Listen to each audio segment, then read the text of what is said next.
Bon, Dominique, on le connaît davantage sous le nom de Padré. Ouais, eh oui, Padré, ça a fait le tour du monde, Padré. Combien de compétitions, Dominique? Ah, ben disons qu'on est parti sur 35 ans de compétition, on doit être à 230, 240 rallyes pour moi. Et puis Nicolas a fait 4 ou 5 fois le championnat de France et puis le championnat du monde. Et là, cette année, on va essayer de faire un championnat d'Europe suivant les sous qu'on a. Voilà. Alors déjà, le team manager, c'est bien, on va dire team manager. C'est plus speed d'être team manager qu'au volant. Ah oui, surtout quand c'est un gamin. Voilà. Parce que le gamin, il laisse rien passer. Hein. Il faut être dans le coup, pas trop y mettre la pression et penser à tout surtout. Parce que bon, quand tu pars de chez toi et que tu vas au Japon, si tu oublies la clé de 13, tu n'as pas la clé de 13 au Japon. Hein. Alors, et la dernière grosse histoire qu'on a eue, au Brésil, on court pour fédéral. Et au Brésil, ils ne vendent pas de fédéral. Donc il a fallu que le team, le padre, il se démarre d'avoir des pneus et les prendre avec nous dans l'avion. Pour prendre des pneus en 17 dans l'avion, on en a pris 12. Ça a été folklorique, mais on y est arrivé.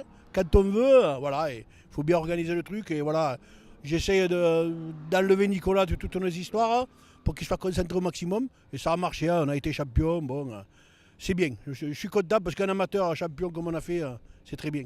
Ouais, en plus de ça, tu t'occupais de la logistique et tu t'occupais aussi de la diffusion parce que nous, on revenait d'Albi l'année dernière et on t'a suivi pendant tout le retour. Tu nous faisais les commentaires de ce qui se passait au Brésil, c'était extraordinaire. Mais disons qu'on l'a fait, là aussi il y a une grande histoire, mais disons que là-bas au Brésil, il n'y avait pas d'internet, il n'y avait rien. On m'avait trouvé un coin avec ma tablette. Il y a beaucoup de gens qui m'appelaient de partout. Alors j'ai dit on va essayer de faire un direct, et puis le direct a marché. J'ai eu un retour phénoménal. Moi j'ai rien vu de la course. Alors quand ça a été fini, j'ai éteint la tablette et j'ai dit maintenant, j'ai eu 10 minutes avec mon gamin, le top. Ah non, parce que nous, je te promets que les commentaires, ils sont restés dans les mémoires. Nous, on était morts dans la voiture avec Pierre et Cyril et t'étais vraiment extraordinaire. Tu nous as vraiment fait vivre la dernière bataille. Ouais, c'est bien parce que tous les potes d'ici, tous les potes qui nous soutiennent, pendant un an sans les voir. Parce que nous, on s'est régalé, nous, on a essayé de partager avec Facebook tous les moments qu'on avait, les bons, les mauvais, même plus les bons d'ailleurs. Mais à un moment donné, ça te manque. Ça te manque. Alors, le retour sur Facebook, ça te fait du bien. Toi, tu fais plaisir aux gens et eux, ils te font plaisir. Quoi. Et cette année, on arrive au championnat d'Europe. Bon, là, j'ai Cyril Gossel qui va être youtubeur. Donc, il va nous suivre, il va s'occuper un peu de ça. Ça va me soulager ce côté un peu qu'il ne faut pas manquer parce que c'est important. Il faut savoir que c'est grâce à Facebook qu'on est allé, qu'on a fait le tour du monde. Hein. Donc, ça compte dans le truc. Et il faut rester comme on est amateur, pas se prendre la tête, faire ce qu'on peut avec ce qu'on a. Et puis, ça marche, ça marche pas, c'est pas grave. Hein. Alors, comme tu dis, hein, de toute façon, c'est bien de rester près de ses fans, entre guillemets, ou des gens que tu aimes. Voilà, c'est pour ça qu'ils sont contents. Donc là, tu iras beaucoup moins loin puisque c'est le championnat d'Europe. Le championnat de France, j'ai demandé tout à l'heure à Nico si on l'y verrait. Il m'a dit, je l'ai fait il y a quelques années, peut-être qu'un jour je reviendrai. Le championnat de France, peut-être qu'on reviendra, mais bon, il faut beaucoup de conditions. Il n'y a pas la portée comme un championnat d'Europe. Et puis bon, on y a goûté au championnat de France, on y a fait 4 ou 5 courses. Ce qu'il y a d'énormes copains au championnat de France, c'est un régal. Le niveau est pas mauvais, c'est sûr que c'est plaisant. Bon, maintenant, tu sais, c'est comme tout. Hein. Quand tu as coûté un bon dessert, eh ben, tu languis d'y arriver. Hein. Bon, eh ben, voilà, ben, c'est là, on a coûté le championnat du monde, qui est tout à fait différent. Là, au championnat d'Europe, il va y avoir un gros niveau, on va voir ce qu'on fait. Hein. Bon, on va faire la première course. Hein. Si on gagne un peu des sous, on continue. Si on ne gagne pas des sous, on s'arrête, puis on verra. Voilà. Moi, ce que j'aimerais, c'est que le gamin il aille faire une période de touche. Pour le plaisir, parce que le voir dans la montagne comme moi quand on faisait la côte, c'est autre chose, c'est une discipline tout à fait différente, qui n'a pas trop couché, il a touché il y a 4 ans je crois, il avait fait 2. C'est un truc qui ne sait pas, voilà, c'est un truc qui ne sait pas, et pareil, qui est organisé championnat d'Europe, tu vois, un touche de championnat d'Europe, c'est joli. Ça coûte pas cher, il y a des sous à prendre, hein. Donc les amateurs sont contents. Parce que bon, le problème que tu as le championnat de France, c'est que tu n'as pas de sous. Moi, j'ai connu le championnat de France qui nous permettait de gagner des sous un peu et ça te permet de payer la seconde. C'est-à-dire qu'on prenait 500, 800 euros. Et en menant rien, à la fin, tu avais 40 pneus gratuits. Donc c'est sûr que ça te motivait cette année. Tu fais le championnat de France, tu n'as rien.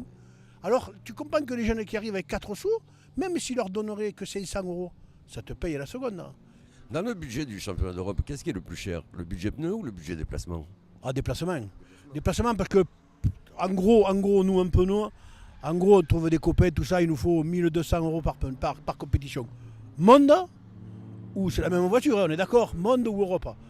Après, le déplacement, voilà, moi j'ai payé un cash quand j'ai fait le championnat du monde, j'ai payé un cash d'entrée pour qu'ils me prennent dans la voiture, et après je payais la course comme je la paye ici. Voilà. Et là, par contre, sur le championnat d'Europe, bah, tu vas partir avec le camion et la voiture derrière. On reprend le service, alors bon, 400 000. 400 000, on y a refait la boîte, on y a refait la distribution et on repart. Bon, mais d'habitude, je mettais qu'un jour pour aller en Autriche. Cette année, je vais mettre 2. Je vais prendre l'hôtel, tu vois, voilà, on va le prendre un peu plus à l'aise, voilà. Bon, bah, écoute, Dominique, on espère que tu nous enverras les liens pour te suivre un petit peu, parce qu'il y a des gens dans la région qui aiment le drift, il y en a quelques-uns qui vont eux faire le championnat de France, mais dès l'instant où tu parles de drift, ça, comme tu dis, ça ramène du monde, et il faut bien faire plaisir aux gens qui aiment ça. Mais il faut savoir que le drift, pour le championnat de France, pour le drift, pour les amateurs, c'est super, hein. C'est super, c'est ça qu'il faut apprendre. Moi, la première année que j'ai fait le championnat de France en drift, on dormait dans le camion. Hein. Oh. Ben, c'est ça qui est bon. Attends. C'est pas parce que tu fais. Non, il faut rester avec les jeunes. Hein. C'est ceux qui te tiennent. C'est eux qui ont le moral. Et c'est eux qui ont le bon esprit. Voilà. C'est pas parce que tu as des sous que tu. Mais quand tu es amateur, et dans le monde entier, moi j'ai vu des Thaïlandais, j'ai vu des Brésiliens.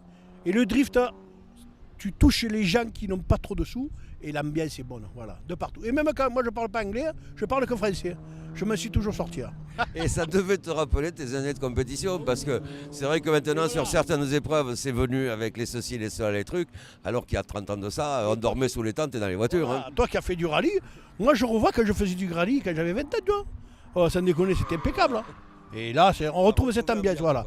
Surtout qu'attention, il faut bien penser qu'en drift, il n'y a pas de tricheur. Parce que tout est autorisé. Qu'en rallye, le mec il a 1100, il part avec un D800, enfin, je ne vais pas te raconter l'histoire. Mais ça met du bien à l'ambiance, ça. Quand tu sais que ton copain il est devant toi mais il ne sait pas de tricheur, c'est mieux que quand il est devant toi que tu ne sais pas s'il n'a pas triché. Voilà. Bon écoute Dominique, merde pour la saison. Mais je vous remercie et à bientôt, d'accord ? Allez, à bientôt, on te suivra. Merci Dominique.